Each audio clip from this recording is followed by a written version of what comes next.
This next level, much like the scene in the movie, is a lot of fun. And probably what I find so crazy to hear about with this particular scene in the movie is when you go to the behind the scenes, somehow they were able to accomplish most of the effects with tin foil. And I think the other thing that was a big deal was, well, I'll point out later when we get to that point. It's funny, while I say I'm not the biggest fan of Temple of Doom, I seem to be giving a whole bunch of fun facts about the movie. Alright, everybody grab a sword. You two show around. Here we go, the Three Musketeers. What is he, moonwalking?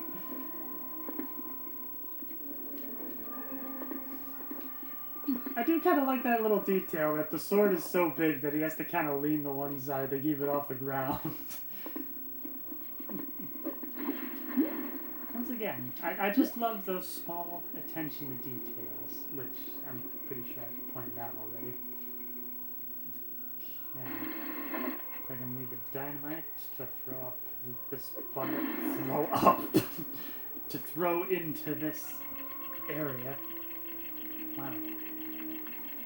I'm not sure if I'm necessarily doing the best with dialogue, but I don't know. Maybe it's this idea that I'm saying such random things can be quite entertaining.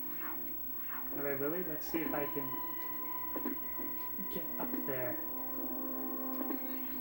Yes! Yes! Or to quote M. Bison from the Street Fighter animated series, yeah! Oh no, Short Round is dead. A lot of people talk about, like, the Lego Yoda death sound effect, but I don't know, I feel like there's a lot of fun death sound effects. Of course, probably my personal favorite from Lego Star Wars has to go to Obi-Wan Kenobi. It just sounds like somebody played the best hand in magic or something, so he's like, oh. Actually, come to think of it, that sounded a bit more like Napoleon Dynamite. Oh, like, come on, man. Like, what are you doing? It's funny, I've yet to see Napoleon Dynamite, but I feel like that's just a character that has been emulated in so many different ways at this point. I mean, take, like, Skeet from Jimmy Neutron. Specifically the way he gets roasted. No, wait, actually that was the thing. Skeet was roasting Jimmy Neutron. Like, I just remember one of them where it was just like, no dude, you said sodium chloride.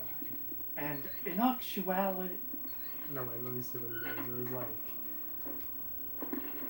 no dude, you said sodium chloride. Everybody knows you're smart, but that's no reason to just kind of shove it in everybody's face. In fact, you shoving it in everybody's face really just makes you come out as a bit of a shallow person. And on top of that, there's usually a bit of iodine added to it, so not only are you just annoying everybody, but you are wrong. Or something like that. Once again, what is this conversation I'm on? Skeet roasting Jimmy Neutron. Yeah, well. I mean, hey, how many years were we talking about Lamar roasting Franklin?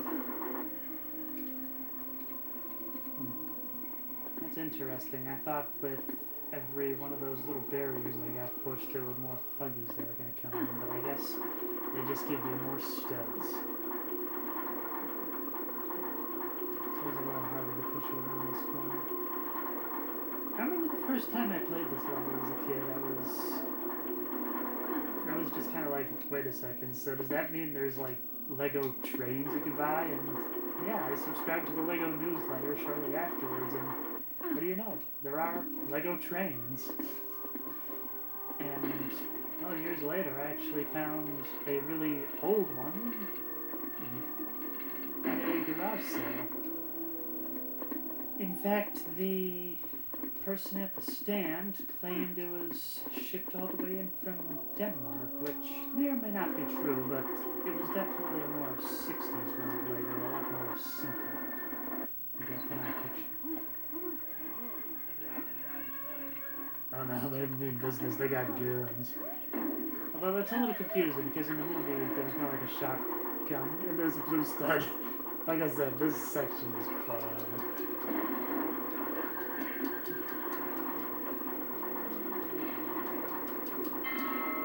Alright, let's see if I can get all the collectibles. I'm not gonna hit all the switches just yet. No! Yes! No! Okay. Luckily, it just keeps looping around until you get it right, so it's not too crazy.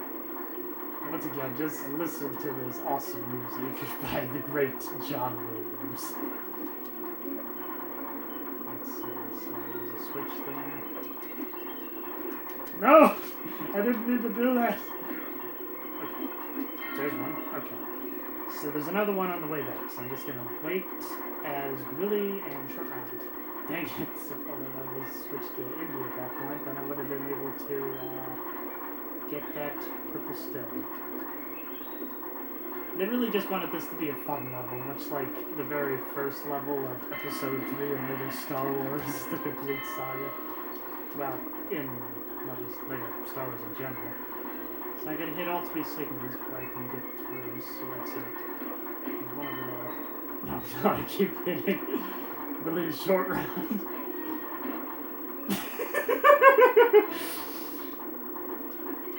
No matter how old I get, that still will amuse me. Wow, even with Double Store, it took that long for me to... No! It took me that long to get to the studs, but that just shows how many studs are in this level. Okay. No, I didn't want to do that. I highly doubt I'm gonna get all the treasure, but you know, I'm gonna try my darndest. No! Get it? Okay, at least I got that. Nope! Yeah, I got that one. Okay. I need to somehow get upward, but how do I do that?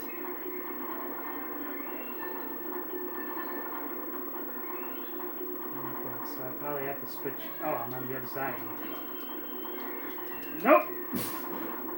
Dang it. Oh, this is going to be difficult. So I'm just trying to figure out which track you need to be on. You don't really have a whole lot of time to react to that. What would be kind of wonders if the creators of Donkey Kong Country were inspired by this scene with Indiana Jones to create the minecart sections. Now I need to get that one. Good. Okay. Let's see if I can do this. So that one's about to raise up, it looks like. Yes! No! Yes! I got it! Let's see, I need to hit the switch, I'm sure. Okay, so maybe the other side. No! Not that side! Go around the corner. All things considering, this is a pretty short level, but they just jam-pack it with a whole lot of stuff. Okay, so I did get that. No! So I have to be on that track as well to get up there. How do I do that? Switch the track. Maybe that'll work. No! No! Oh man, it is so hard to get in this one. And I like how at the beginning I'm just like, no, I'm not gonna 100% this. What are you talking about?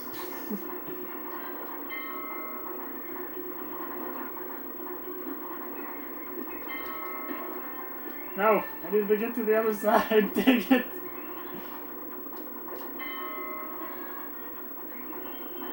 Okay, well maybe this will be able to send me through. Come on. Go, go, go. Yes. Yes! Okay,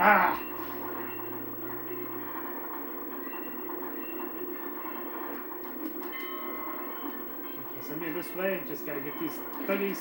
Yes! Dang it, that was the last one I needed. And then as for the last mini-kit, I cannot get that because I do not have the ability to activate that thuggy statue. At least I'm just going to tell myself that. I hope that the thuggy statue isn't to just unlock the parcel. I didn't need to do that, did I? Actually, maybe the switch is on both sides. No! Which one do I need to hit? Okay, not that one. That one's hit. Good. So you can just kind of control which one to go on for there. That's interesting. This one's been hit as well. Okay, go to the other side. And there's another switch over here. Yes! Okay, give me on!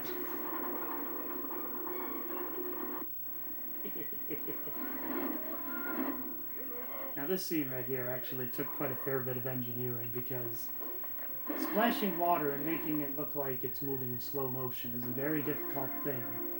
In fact, anybody that works in stop-motion animation can probably tell you that trying to capture moving liquid is probably the hardest thing to do.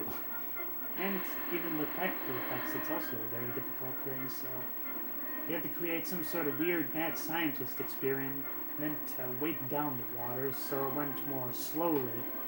So that way it made it seem a lot bigger, because if it went slower, it wouldn't have looked as impressive. And I was able to get 9 Minikits that time around. I wonder if it's possible to get all of them in one loop. That is very impressive. I love that level. Join me next time for the exciting conclusion.